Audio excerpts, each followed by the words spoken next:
네, 서촌으로 적었으면 없었으니까 90% 정도로 적응을 항상 적응했던 것 같아요. 와. 누구의 말을 듣는 게 아니고 정말 그 분야의 공부를 많이 해가지고 해야 되는 것 같아요.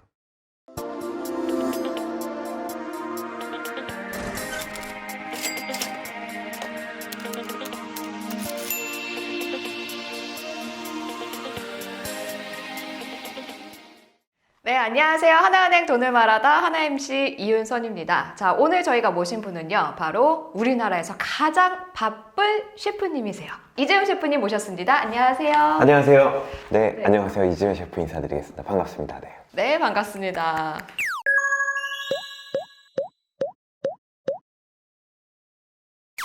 카메라 보고 이렇게 자연스럽게 손 흔들어 주시는 분 처음 같아요.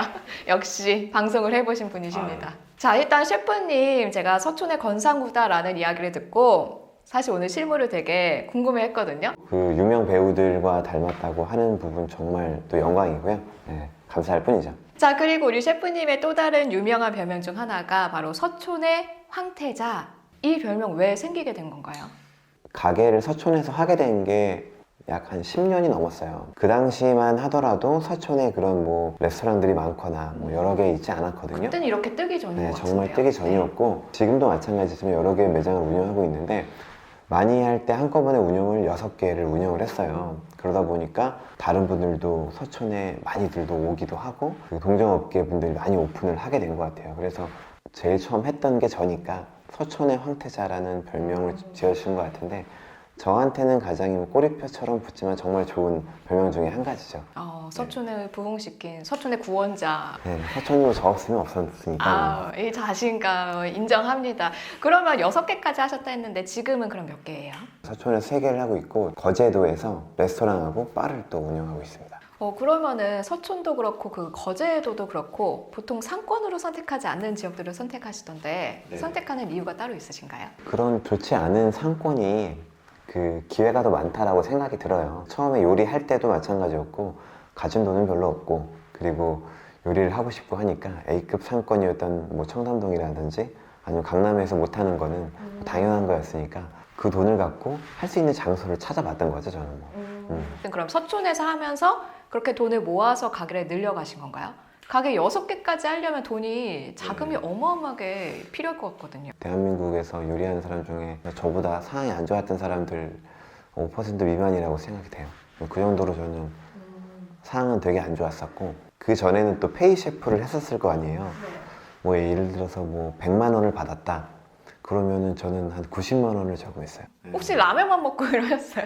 제가 하고 싶은 꿈이 있으니까 돈을 모아야지만 제가 뭐 새로운 거를 할 수 있었다라고 생각이 되고 부모님이 돈을 대주셨거나 아니면은 친구들이 도와줬거나 그런 부분 전혀 없었어요. 저는 유학을 갈 때 부모님 용돈을 드리고 갔어요. 보통 이제 예체능이라든지 요리 유학 같은 경우는 돈이 굉장히 많이 들어가요. 학비도 되게 비싸잖아요. 저는 그때 당시에도 부모님의 돈을 하나도 받은 적이 없어요.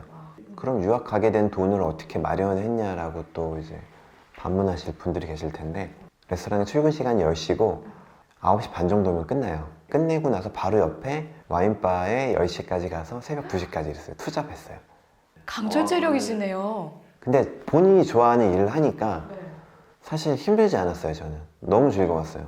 요리사들의 꿈인 요리 유학을 내 손으로 갈 수 있다는 그 즐거움이 너무 강렬해가지고 그리고 쉬는 날은 정말 시체처럼 정말 잠만 자고 네, 그렇게 유학생을 가려고 준비했었던 것 같아요. 정말 요리가 너무 즐거워가지고 잠을 줄여서까지 하셨는데 그럼 요리를 처음 시작하게 된 계기도 궁금해요. 어머니가 팬케이크를 한번 만들어주겠다고 얘기를 하면서 저랑 같이 시장에 가가지고 그 밀가루하고 여러 가지 재료들을 사갖고 와가지고 집에서 이렇게 반죽을 해가지고 이렇게 그 팬케이크를 굽고 시럽을 만들어가지고 뿌려서 버터를 위에 딱 올려가지고 먹었던 그 기억이 나거든요. 맛있겠다. 네. 그때 약간 좀 이게 너무 좀 황홀했던 것 같아요. 음식을 만드는 게 이렇게 행복하고 즐거운 구나라는 거를 학창시절에 계속 느꼈던 것 같아요.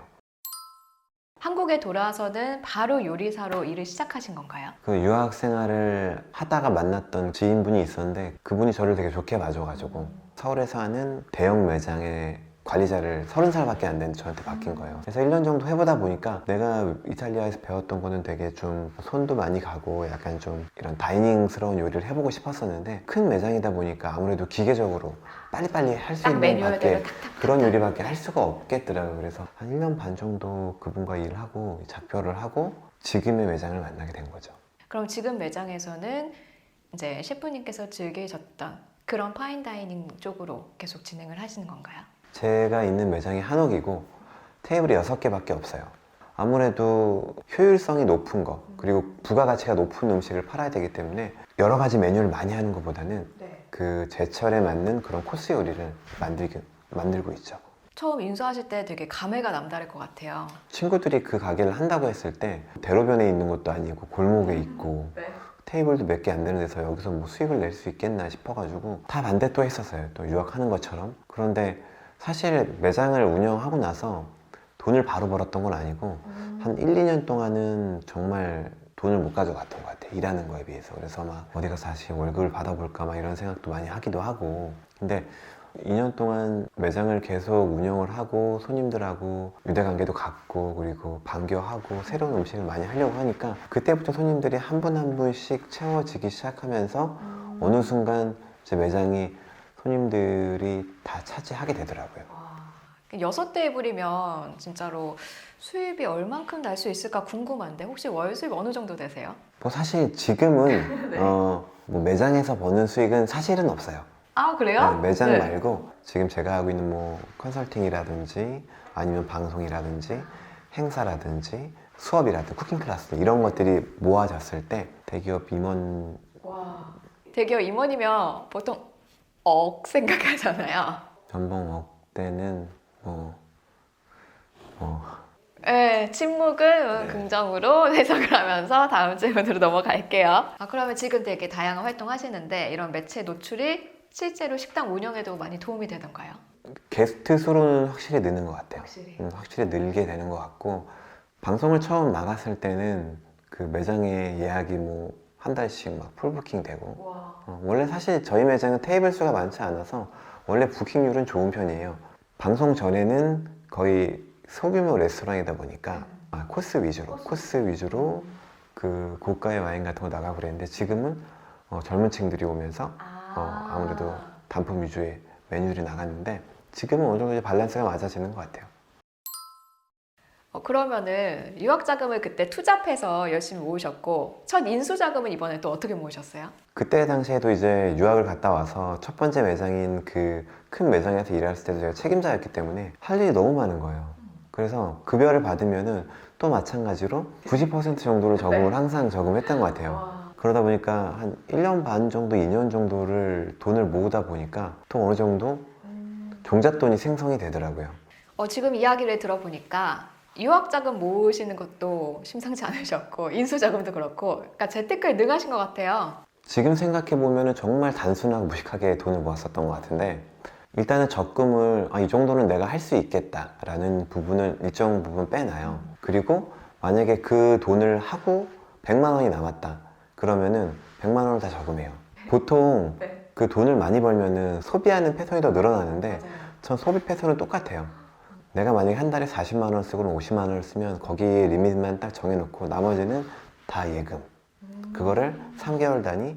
그럼 3개월 지나면 다시 또 예금이 이자가 또 붙잖아요. 거기다가 지금 내가 이번 달에 번 돈하고 같이 합쳐가지고 다시 또 예금 6개월. 그 당시에 그러면 한 달에 보통 소비를 얼마 정도 하셨어요? 제가 쓰는 것보다는 직원을 회식시켜주고 밥 사고 그런 거 주로 썼던 것 같고 저를 위해서 뭐 썼던 거는 와인 한두 병? 그러시군요. 알겠습니다.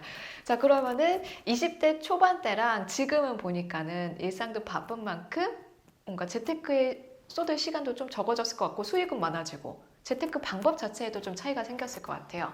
날이 갈수록 화폐의 단위는 좀 무뎌져 가고 있잖아요. 지금의 1억과 10년 전의 1억은 굉장히 다른 1억이죠. 같은 1억을 가지고 어떤 식으로 융통할 수 있느냐 그거는 정말 노력을 많이 해야 되는 것 같아요. 주식을 살 수도 있고 지금 떨어진 달러화를 살 수도 있고 유로화 아니면 금이라든지 아니면은 뭐 땅을 살 수도 있는 거고 누구의 말을 듣는 게 아니고 정말 그 분야의 공부를 많이 해가지고 해야 되는 것 같아요. 저는 그래서 잘은 모르지만 제 와이프랑 상의를 많이 해가지고 여러 가지 것들을 같이 하고 있어요. 그러면은 요즘 코로나19 때문에 온라인 계약을 하다 보니까 아이들이 집에 있어요. 집에서 간단하게 할 수 있는 레시피 뭐가 있을까요?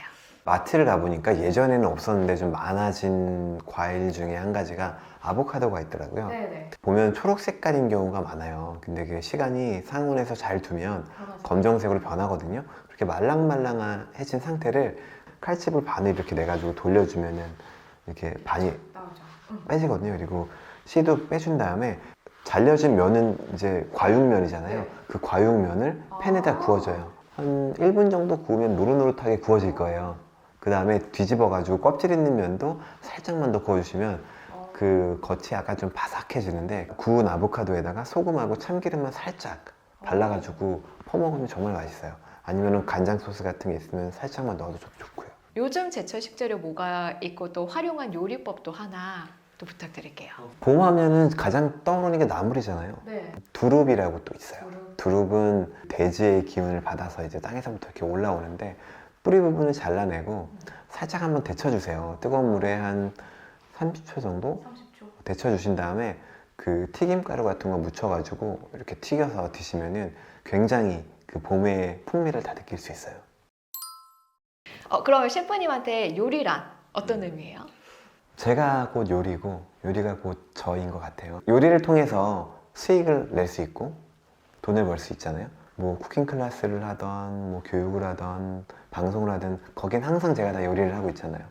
요리함으로 있어서 제가 돈을 벌 수 있고 그 돈을 통해서 꿈을 꿀 수 있고 미래를 설계할 수 있는 거잖아요. 요리가 곧 저고 저도 곧 요리가 될 수 있을 것 같아요. 자, 그럼 마지막으로 저희 돈을 말하다 공식 질문 드려보도록 할게요. 이재우 셰프님에게 돈이란?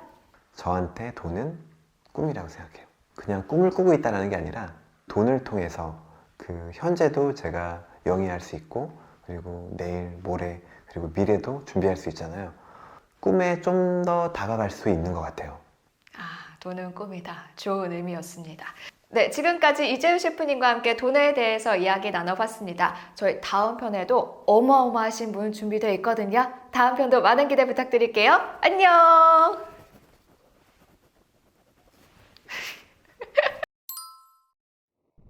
하나은행 유튜브 채널 구독, 좋아요, 알림 설정까지 부탁드릴게요.